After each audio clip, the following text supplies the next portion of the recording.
Surprise! It's another video from me about Star Wars video games. I wasn't originally planning to make this video, but two things happened within the last couple of weeks. Firstly, I got put back on FOLO from work, thanks COVID, until late January at the very earliest, so I've got a lot more free time to do things like play video games and make YouTube videos. And also a tweet was going around from actor Rahul Kohli asking what everyone's favourite Star Wars games were. By the way, check out his Twitter feed, he's a massive Star Wars fan and generally just a great guy. So I thought as a fun interlude between my Force Unleashed video and my next one, I'd take you through my favourite Star Wars games and why I like them. Keep in mind that I was born in 1995, so apologies if some of your classic favourites aren't here like TIE Fighter, Shadows of the Empire, or the original Atari arcade game. Oh, some game, huh? Some game! First up, some honourable mentions. The original Battlefront II. Rogue Squadron 3D. That 3D dates the game so much, but I can't help but love it. And Jedi Knight Dark Forces 2.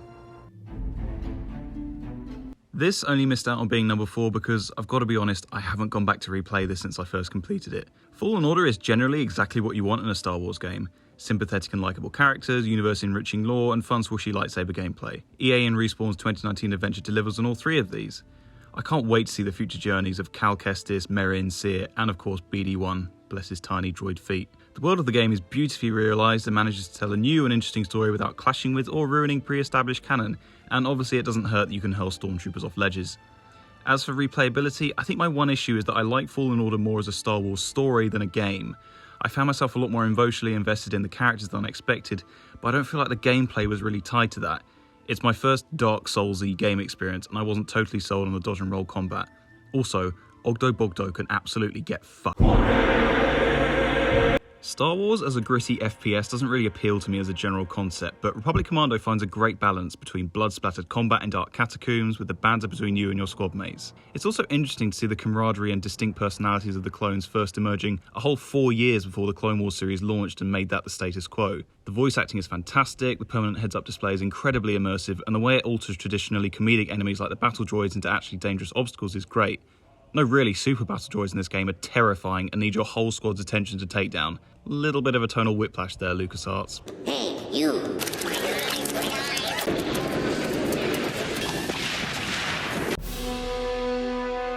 You all knew this was coming. I already explored this a lot in my last video, but in case you missed that, I have a real soft spot for this game, having spent a lot of my teenage years playing it on various consoles, reading the tie-in comic, building the Lego set, yada yada yada.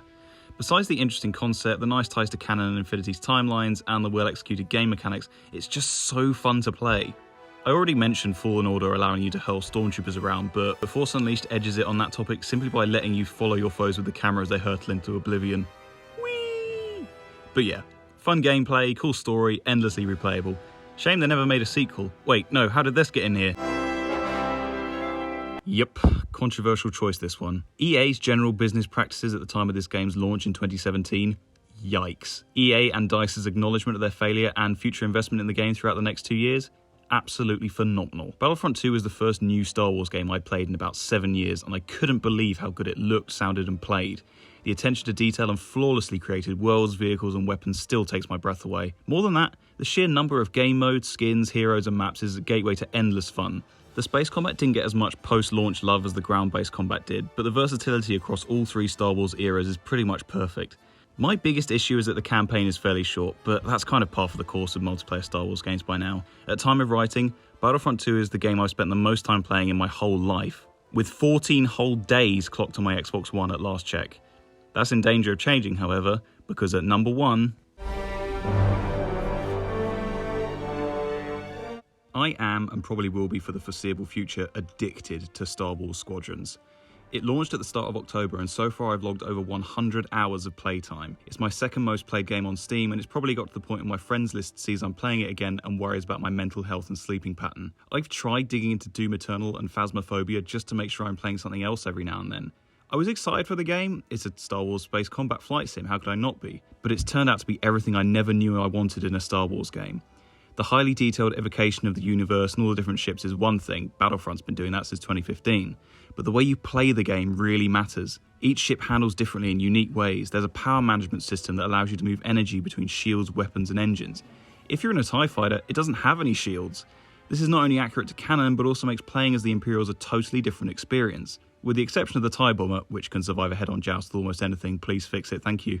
All the ships are incredibly well balanced. The cosmetics and components are all unlocked through playing and leveling up, so there's no pay-to-win shortcuts or microtransaction nonsense.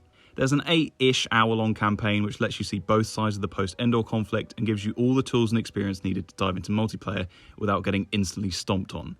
The characters aren't hugely well developed, but the game in general makes great strides for LGBTQ+ representation in the Star Wars universe, and the story is fine enough. But the multiplayer modes, especially fleet battles, is easily the most fun I've ever had in a video game, full stop. Besides being the one multiplayer game I've ever been relatively good at, the visceral thrill of weaving between laser blasts bigger than your entire ship as you signal to your teammates to initiate a bombing run or take out the interceptor right behind you is absolutely unbeatable for me. Genuinely, more often than not, I find myself after a fleet battle letting out a breath I didn't even know I was holding in, or looking at my hands tremble with the adrenaline. There's an oft-told tale of George Lucas always demanding of his actors and special effects crew that everything needs to be faster, more intense, and that is Star Wars Squadrons in a nutshell.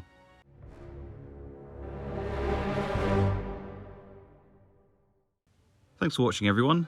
Please let me know in the comments what your favourite Star Wars games are, and let me know how awful my opinions probably are. The next video will be coming up next Monday, which will be the first in a semi-regular series that I'll be calling Top Tier Star Wars. See you then, and may the Force be with you.